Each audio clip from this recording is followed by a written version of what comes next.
मोदी जी, क्योंकि आपके लिए परिवार से पहले पार्टी है, तो क्या आप भी पार्टी में परिवार से बाहर का अध्यक्ष चाहते हैं? गैर गांधी अध्यक्ष होना चाहिए मतलब?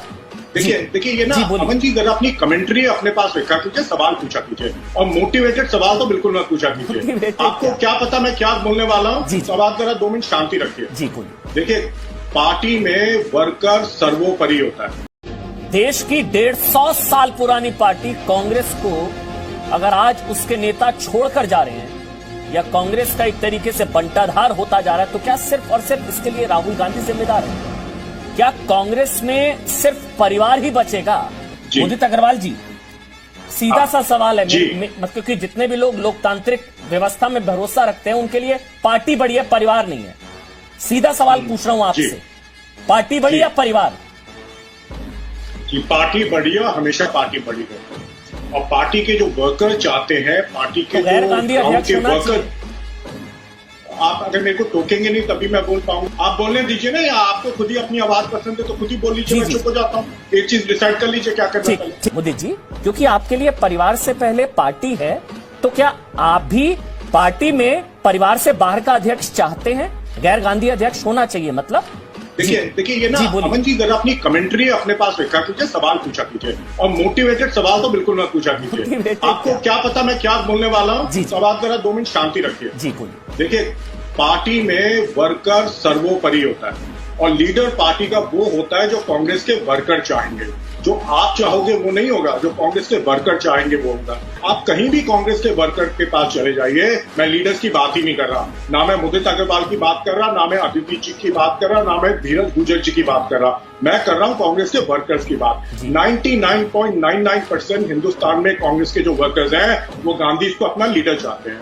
और डेमोक्रेसी और लोकतंत्र में यही होता है, जो वोटर होता है ना, जो वो चाहता है वो होता है। आज मोदी जी अगर हिंदुस्तान के प्रधानमंत्री इसलिए क्योंकि लोगों ने वोट किया है, ममता जी इसलिए जीती है क्योंकि जो उनका वोटर बंगाल का उन्होंने वोट किया है। ऐसे राहुल गांधी जी या कोई भी गांधी अगर प्रेसिडेंट बनता है वो इसलिए बनता है क्योंकि कांग्रेस के वर्कर्स वोट चाहते हैं। ये बात समझने की जरूरत है। राहुल गांधी की सरनेम के अलावा एक उपलब्धि, सरनेम के अलावा एक उपलब्धि बोलिए। अब आप सुनिए, अब आप सुनिए जी। उनकी सोच बहुत अच्छी है, उन्होंने अपनी सोच नहीं यार, उदित अग्रवाल जी गलत बोल रहे हैं आप। Can you listen to me? Why I should listen to you? आप गलत बोल रहे हैं, बोलिए। आप बीच में मत बोलिए, बोलिए। आपको मैं चेता रहा हूँ, आप बीच में मत बोलिए। अच्छा, डराइए मत, नहीं धमकाइए नहीं, डराइए नहीं, मैं डराऊंगा आपको। आपको ठीक है, नहीं मेरे को डर लगता है, डर लगता है। जी नहीं, मैं सवाल नहीं छोड़ूंगा मोदी जी, आपको लग रहा हो आपको बहुत आदत पड़ गई है बीच में बोलने की। एक उपलब्धि आपको बिल्कुल नहीं बोलने दूंगा, सरनेम के अलावा एक उपलब्धि कंटिन्यू करने दूंगा। आप बोलिए मुद्दे आप बोलिए। आप बीजेपी के एजेंट है, आप बीजेपी और अमित शाह के एजेंट है, इसलिए आप मुझे बोलने नहीं देंगे। आपको वहां से डंडा पड़ता है, डरते हैं आप उनसे। बिल्कुल चुप रहना। उपलब्धि जी, मैं आपको जानता हूँ, आप बीजेपी के एजेंट है। चलिए ना, सब स्वीकार सर। इतनी अच्छी सोच थी राहुल गांधी जी की, उन्होंने यूथ कांग्रेस में इलेक्शन करवाए, NSUI में इलेक्शन करवाए। वो क्यों करवाए थे? क्योंकि उनको कहीं ना कहीं लगा कि जो यंग लोग हैं, जो नए लोग राजनीति में आना चाहते हैं, ये उपलब्धि है। आपकी समझ में नहीं आएगी शायद, क्योंकि आपको वही समझ में आता है जो अमित शाह और मोदी जी कहते हैं, आपको आ ही नहीं सकती अमर जी समझ में। तो प्लीज, जनता को समझ में आ रही है तो आप बीच में ना बोले तो अच्छा है, मुझे जनता से बात करने दीजिए। तो उन्होंने यूथ कांग्रेस NSUI में इलेक्शन करवाए, जिससे कि काफी प्रतिभा यूथ कांग्रेस और NSUI में आगे निकली, जो आगे बढ़ के फिर उन्होंने लीडरशिप का रोल लिया। उन्होंने यंग लोगों को कांग्रेस में प्रमोट किया।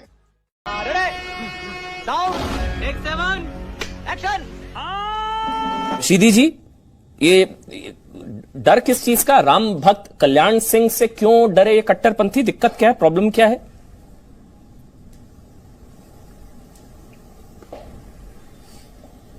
पहले अपनी लैंग्वेज को आप सुधारें, आप किसको कट्टरपंथी बोल रहे हैं? शर्म है? कुछ शर्म आया है? अगर आप कट्टरपंथी की बात कर रहे हैं तो देश के अंदर खुलेआम लोगों की लिंचिंग हो जाती है। अभी इंदौर का मसला परसों का आपके सामने है, आपने क्या उनको एक बार भी कट्टरपंथ बोला आपने? नहीं। आइंदा इन अल्फाजों का नहीं, मैं बोलूंगा, आइंदा मुझे वार्निंग मत दीजिएगा, मैं ताल ठोक के बोलता हूँ। आतंकी मन्नान वानी के मरने पर मातम बनाने वाला कट्टरपंथी कि मैं दलाली करता हूँ आतंकी मन्नान। आप दलाल पत्रकार, मैं हूँ देश का दलाल पत्रकार। आप कौन है? शर्म नहीं आती आपको? नहीं।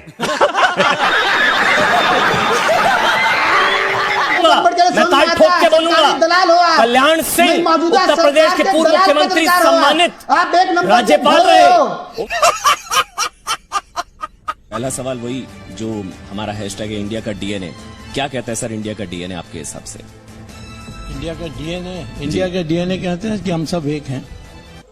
मतलब मैं अगर ये समझूं कि 2014 में ब्रांड मोदी लहर और 2019 में राष्ट्रवाद की लहर। नहीं, 2014 में भी ब्रांड मोदी नहीं था, ये तो आप अखबार वालों ने बना दी। जेटली को तो इकोनॉमिक्स पता ही नहीं है, तो इसीलिए इस हालत हुई है। अरुण जेटली से इस अति प्रेम की वजह कुछ? मेरा कोई प्रेम नहीं है, मैं उसको जानता भी नहीं हूँ। इतना है कि प्रेम का तो सवाल ही नहीं है। आपका ये प्रेम कई बार छलका है। मैं नहीं, प्रेम आपका प्रेम से मुझे संदेह होता है। अब्बास बेटा बहुत बढ़िया मुल्क। प्रचार आप में तो यह है कि जो जेटली के पीछे चपलूसी करेंगे तो मुझे प्रमोशन मिलेगा, मुझे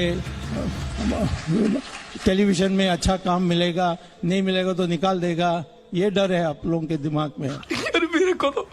मेरे को तो ऐसा धक धक हो रहा है। मेरे को भी माने तो सर मैं एक सवाल नहीं, मैं पूछूं कुछ आपसे? बुरा नहीं मांगूंगा, आदमी मत बुरा मानिए, मैं कुछ कहूंगा तो। मैं सर बुरा ना माने तो मुझे ऐसा लग रहा है मैं बीजेपी के भावी शत्रुघ्न सिन्हा से बात कर रहा हूँ। नहीं, मुझे लगता है कि किसी दुष्ट के साथ मैं इंटरव्यू कर रहा हूँ, अगले नहीं करूंगा। नहीं सर, मैंने इसलिए आपसे बोला ये क्योंकि इतने बागी नहीं कहूंगा, इतना खुलकर सरकार के साथ सरकार के मंत्री का इतना मुखर विरोध देखिए, किसी ने नहीं ये किया तो सर। तय करने वाली है सरकार, ये तय करने वाली है पार्टी। वो कुछ नहीं कहते हैं। तुम्हें इतना क्यों, तुम क्या जेटली का चमचा हो?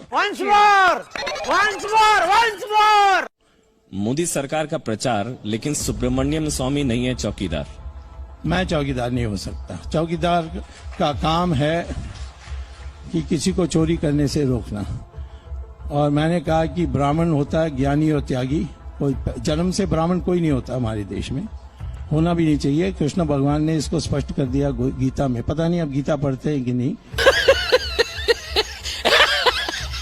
मतलब कोई ब्राह्मण अगर है वो चौकीदार नहीं हो सकता। नहीं, फिर वो ब्राह्मण का काम नहीं कर रहा, वो फिर चौकीदार हो जाता है।